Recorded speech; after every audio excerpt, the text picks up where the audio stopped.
All right, welcome back to Mr. P. Helps with Algebra 2. This is Unit 6, Topic 1, SLT1. This unit is going to be about data and looking at statistics.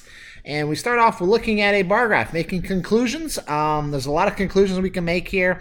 We can say that twice as many people got a B on the test than anything else. Pretty much. Majority of the students did well would be what I would say. I would say that 8 plus another 14, about 22 people, give or take. It's hard to tell how many more this is. 22 of the people got an A or a B, and very few people got, only one person failed and got an E.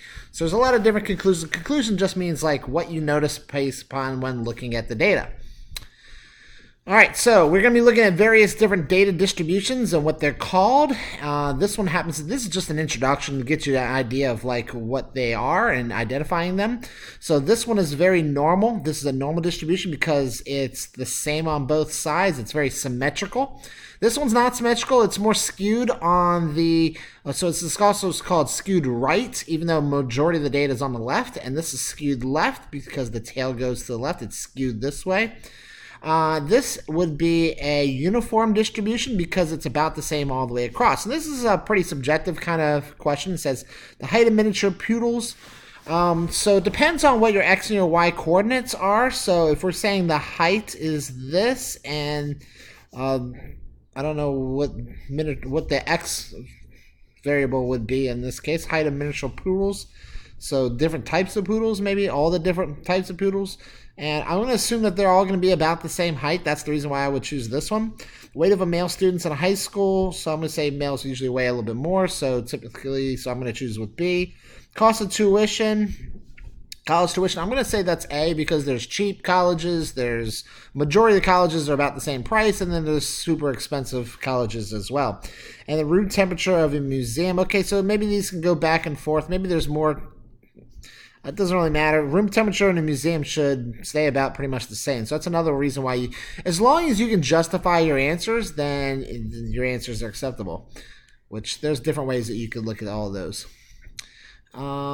Okay, so I think I've talked enough of those. So what are the differences between these two distributions? This is normal distribution because if you look at the shape of the data, so there's three ways to look at data: shape, center, and spread. You'll notice that the center is the highest point, whereas this one, the center would be right here. It's not the highest point. The shape is very symmetrical. This one is not symmetrical. So if you look at this one, it's a very much smaller over here. So this actually is skewed left. So shape and center can both. So this is called a bell curve because it looks kind of like a bell if you make it down here on the bottom.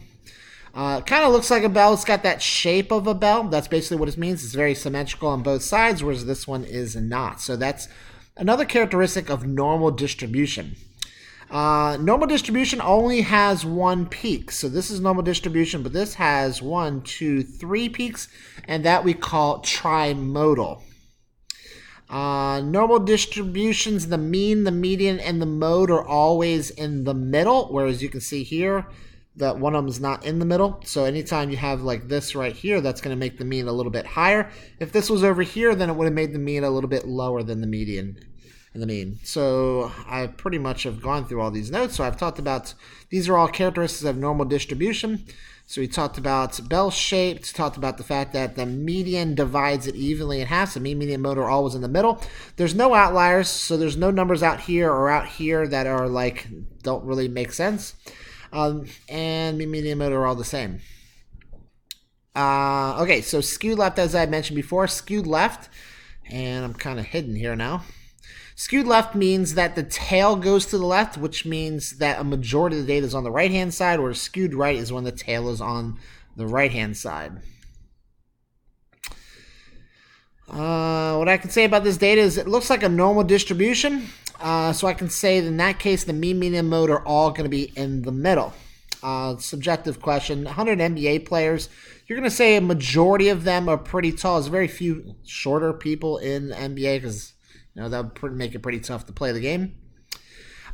In this case, they're both normal distribution. Now, you might look at this, and I like this question because you might think, well, this means that women are taller than men. But that's not necessarily the case. They're both normal distribution. The height is how many people are that height.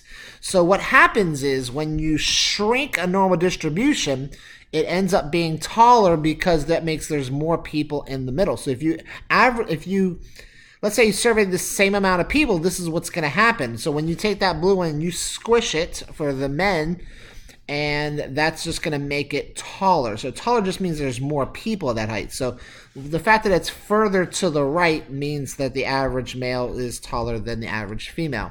So you don't go by the height of the graph, you go by how far to the right it is, because height is the x value, and the further you are to the right, the taller you are. And that's it. All right, thanks again for watching, and I will see you at the next video. Have a great day.